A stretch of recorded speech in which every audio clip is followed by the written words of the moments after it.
The Oxford Dictionary definition of the glass ceiling is an unacknowledged barrier to advancement in a profession, especially affecting women and members of minorities, from rising beyond a certain level in a hierarchy. And this metaphor was first coined by feminists in reference to barriers in careers of high-achieving women. So why did I choose it as my topic for today if I hated it so much?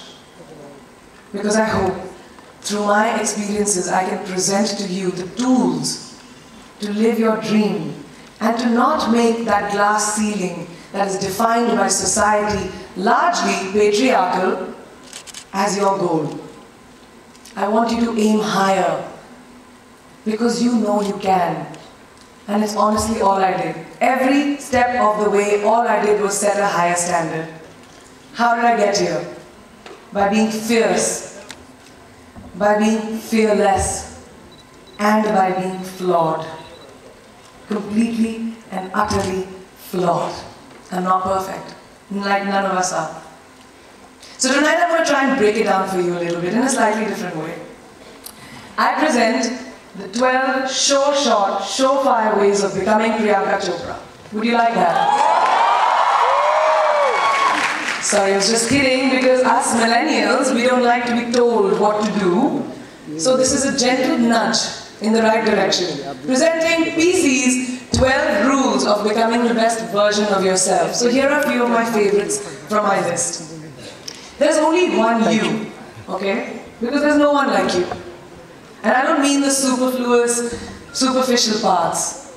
I'm talking about the core of you, who you are inside, your values, your beliefs, your flaws. And once you understand who really that person is, you would have taken the first step in finding your unique self. And that is the best version of you. Who am I really? Most often we don't allow ourselves the ability to dream beyond our imagination. We don't allow ourselves to think about the future because we are afraid of change. We are afraid to move away from what is familiar. Either that, or sometimes, we are too rigid to let our dreams evolve. Loosen up. Shake it off a little bit. Change is the only constant thing in life, and you are never too old or never too experienced to learn something new. Believe that you have everything already as your Brahmastra in your will to be able to be and achieve your dreams. Be fearless. I know I wanted to become an aeronautical engineer. What am I today? I'm an actor, I'm a singer, I'm an author, I'm a producer, I'm an artist. How did I go from becoming an engineer to all of these things? I made choices. The choices that I wanted for myself. So that is my rule number 2. Let your dreams fly. Give them wings. Be who you want to be just by being fearless. Now, opportunities. That's another important part of being fearless. They're a very funny thing, these opportunities. They don't come very often. They come far and few in between. But when they do we recognize them? Our job is to recognize them and make the most of them. I look back on all the things that I've done and I marvel at the opportunities that came my way. Miss India, Miss World, when I was in Bareilly in Army School. My first film offer, my first music single, the first film I actually produced. There was never a plan, ever.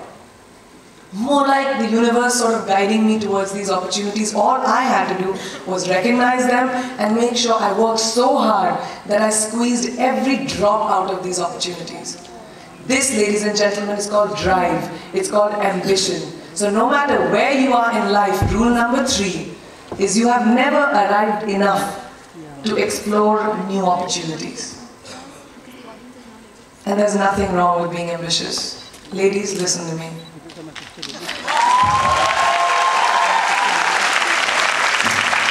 Now, for all of you guys who like everything in life, I don't think there's anything wrong with wanting to have the whole cake and eat it too. Nothing wrong. I want everything. Mujhe sab kuch chahiye. And there's nothing wrong with that. As long as you're not harming someone or doing something wrong, don't be scared to want more for yourself than you ever thought you could. I'll give you a small example. A few years ago, I was shooting a film called Dawn 2. You've heard of that, right? So it was chosen to be shown at the Berlin Film Festival, Berlinale, and my entire team was flying for the premiere, and it was a very exciting time. But at the same time, I was invited for the first time to attend the Grammy Awards in LA. So now when I was doing music, it was this big choice. Both the events were literally taking place one day apart in completely different time zones, Berlin and LA. My team and everyone around me told me, no, it can never happen, you have to choose what is your priority, and you know what I did? I made some insane connections. Mumbai to London, London to Berlin, Berlin to Amsterdam, Amsterdam to LA, LA to Mumbai in 3 days, and I made it happen. I went to both events and I looked great at both events. Even though I hadn't slept, it took a little bit of extra makeup, but I was fine. And that's not the only time I've done it. I've done it so many times, over and over again. Why? Because I don't want anyone to tell me I can't have everything. I want to dream of everything and I'll have everything. So rule number 4, be greedy. Be greedy for your ambitions. Be hungry for it. Don't live on someone else's benchmarks. We are told so many times in our life, nahi, लड़की को तो ये करना चाहिए, या तुम लड़के हो सबसे बड़े, your responsibility is this is who you should be. Who can tell you who you should be? Don't let anyone or any situation dictate to you who you are and who you can be. I know it's very much easier said than done. I know that because I've done it. But fight for your dreams. Because no one else is going to fight for your dreams except you. I've turned down so many roles, opportunities, because they did not fit into what I thought at that time was the right thing for me. So today, my path is just my own. It belongs to no one. My failures, my successes, all of it, mine. My journey, all of it is mine. So rule number 5, do not compromise. Do not settle on your dreams. Now, who likes to fail? What? What? At least 15 लोगों ने हाथ उठाया. I'm really confused with this audience right now. If you like to fail, well, I'm not talking to you guys. I'm talking to those guys who hate to fail. Because I hate to fail. It's really as simple as that. It takes tubs and tubs of ice cream, lots of tissues, lots of tears, lots of dramabazi, my mother, my best friends, my family, everybody making me feel better about it. But the one thing that is as certain as night and day, ladies and gentlemen, is that you will fail. It's just how it is. And there is nothing that you can do to stop that. It's what you do after that will define where you go. When something I've invested, thank you.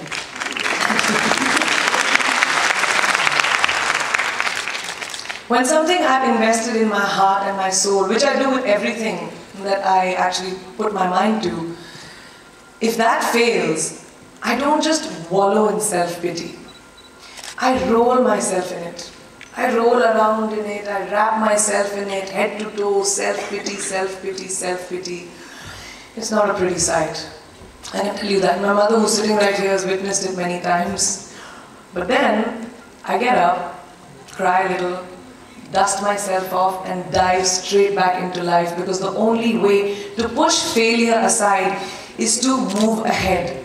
Not ignore it, analyze it, and learn from it. Always remember, you will never truly enjoy success until you have tasted failure. And trust me when I tell you, it tastes like shit. It really does. So rule number 6, fail, fail, fail again, and then rise like a phoenix.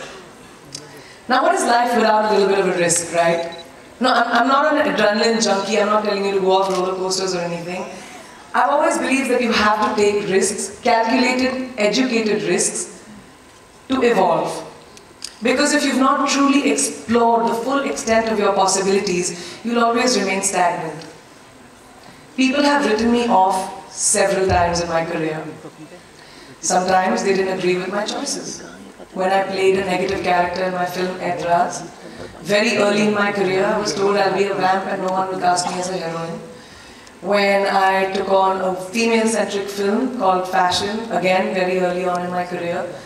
I was told that was not norm. When I signed a US TV show at the height of my film career in India, each time the risks were huge. The stakes were high and the repercussions could have been, to say not the least, career ending. Thank God they weren't, and I'm still standing in front of you. I really appreciate God. I don't know what will happen going forward, but as of now, I can say that my risks and the gamble was worth it. You know why? Because I backed up those risks with my 100%. So rule number 7, be bold and take these risks. Now, friends, family, the people you work with, the people around us are our greatest influencers in your journey to success. So you have to choose very wisely. Rule number 8, surround yourself with the right people who do not stab you in the back. Now, who's into social media? Who's on social media? Raise your hands. Yeah, we like it, I like it. You can raise our hands. Alright, it's almost everyone. Now keep your hands raised if you have ever been upset by like a bad comment that you may have read on a photograph or like on Facebook or when you've posted something. And sometimes, you know, it's like, why do people have to be mean?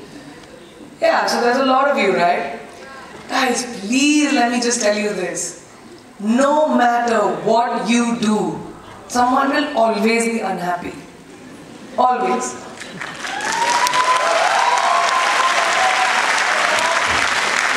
Especially in this age of social media, it's so easy for us to be confused between the voices that actually matter and the opinions of faceless people writing behind the anonymity of what the web offers. They don't matter. So rule number 9, you can never please everyone all the time. And the biggest favor that you will all do to yourselves will be to laugh at yourself, at situations. Find a moment to appreciate every single day this funny thing called life. And that's my most important rule number 10. Don't take yourself too seriously. We're not making rockets. Alright? Calm down, have fun, and just enjoy this beautiful journey that we've been put on. I do that. In the meanwhile, hi.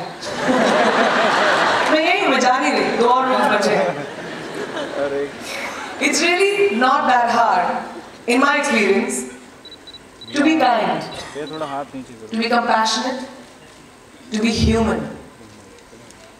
You will never know someone else's full story, so don't be quick to judge. My mother, who's here tonight with the rest of my family, this entire front row's very chopra and a Corey right now. She taught me when I was very, very young that there is always someone who will be less fortunate than you. Always. So give back wherever you can. There's a huge reason I started my foundation. I lend my voice to UNICEF, Girl Up, and causes that I'm associated with, because we have one world and it's ours. And we need to heal it, and that starts with us.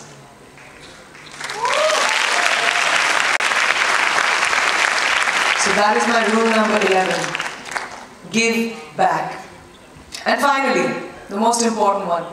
Always remember where you came from. It's truly what defines you. So I'm a proud Indian, an army ki beti,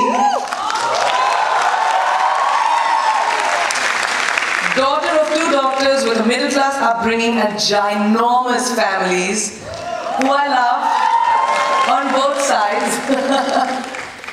We've seen good times, we've seen bad times, we've seen hardships, we've seen pain, laughter, sadness, but that is what has made me who I am. And I wear that with pride every day and everywhere that I go. So last and definitely not the least, rule number 12, don't ever forget your roots and where you came from.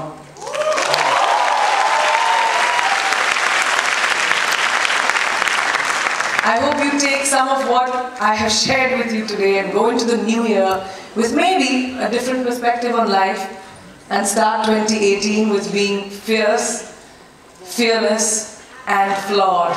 Yeah, that's it. That's it. I read this somewhere and it kind of stuck with me, and I hope it'll stick with you. Life's journey is not to arrive at your graveside safely in a well-preserved body, but rather to skid in sideways, completely worn out, and say, holy shit, that was a ride. That is how I want to go.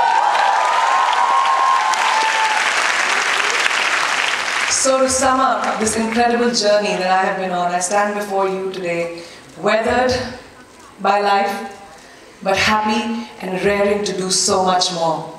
I'll see you on the other side. Namaste.